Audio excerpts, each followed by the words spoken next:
पितृदोष है, ये आपको कैसे मालूम पड़ेगा?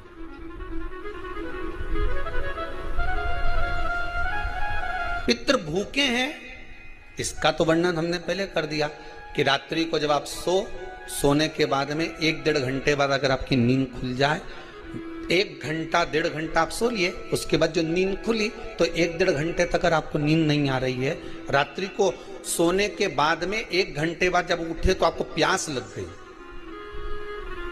भूख लगने लगी, प्यास लगने लगी कि मेरे को पानी पीना पड़ेगा, घबराहट हो रही, पानी पीना पड़ेगा। 1-1.5 घंटे सोने के बाद अचानक नींद खुले और आपको प्यास लगे, समझ लेना आपके पितृ भूखे हैं और प्यासे हैं।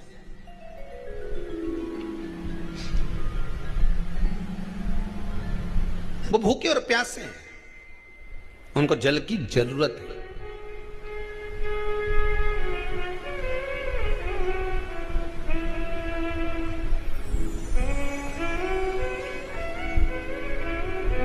किसी भी नदी में, सरोवर में, कुंड में, बावड़ी में, तालाब में, आप तीर्थ में जाकर जब स्नान करते हैं तो स्नान करने के बाद एक काम का नियम बना लो कि अपने हाथ की अंजलि में जल लेकर अपने पूर्वजों को देना है।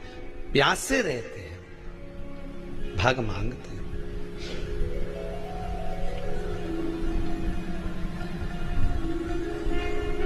भाग प्राप्त करना।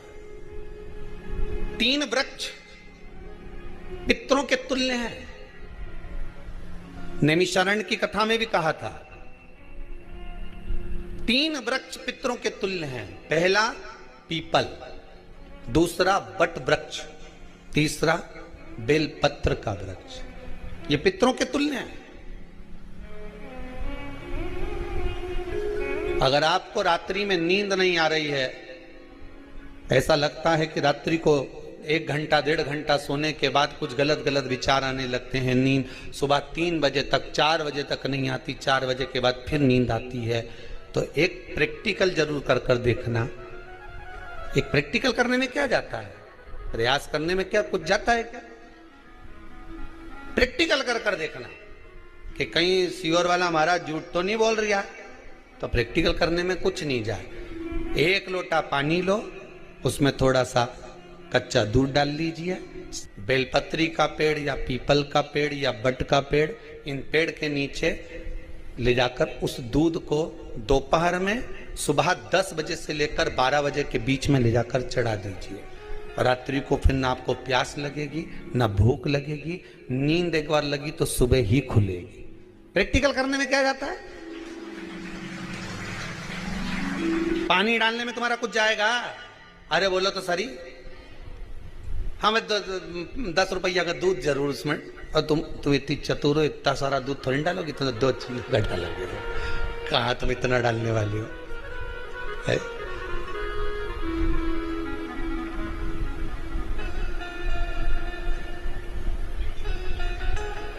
कहा बहुत चतुर चतुर लोग हो रहे संसार में हो। भले पूजन पाठ नहीं करे, पर कहीं का एकदम मिलने आ जाए ना, क्या अम्मा जी है क्या पाठ कर रही है, फिर वो भी बैठ गई तुरंत, अभी तो सोई थी।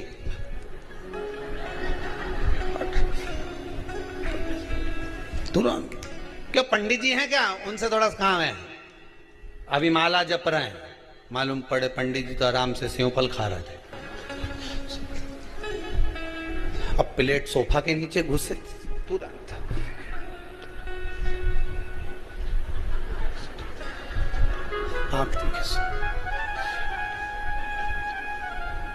प्रैक्टिकल करने में क्या जाता है, कुछ भी नहीं बिगड़ेगा। ये तो बस जल डालोगे तुम्हारा ही कुछ अच्छा हो सकता है, बाबा की कृपा है।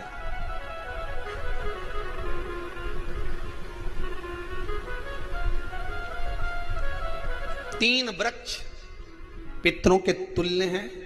पहला जम के बोलिए पीपल, दूसरा बट वृक्ष, तीसरा बेलपत्री का वृक्ष। 3 पीपल के वृक्ष में 52,000 ब्राह्मण एक साथ निवास करते हैं, इसलिए पितृतुल्य है। बट वृक्ष ब्रह्मा जी के मस्तक से बना, इसलिए पितृतुल्य है। और बेलपत्री का वृक्ष माता पार्वती जी के अश्रु से बना। जब आंसू गिरे थे माता जगत जननी जगदम्बा पार्वती के, उस समय पर पितृलोक में हलचल उत्पन्न हो गई थी। हमारी नातिन की आंख में आंसू कैसे आ गए? मैनावती की पुत्री है,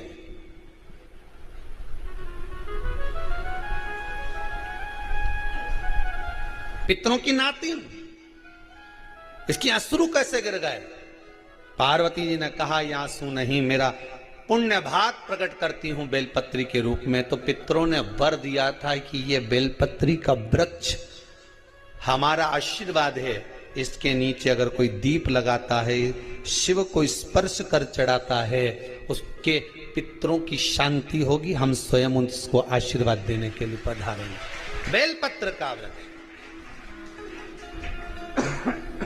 पितृतुल्य।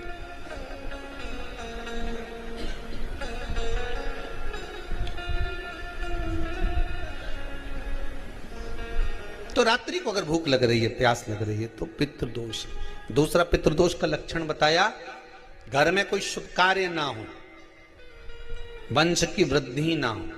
1 रुपये कमाओ, 1.25 रुपये खर्च हो रहे हैं, पैसा 10 जगह से कमाई आ रही है पर घर में टिक नहीं पा रही है, आया गया, पितृदोष।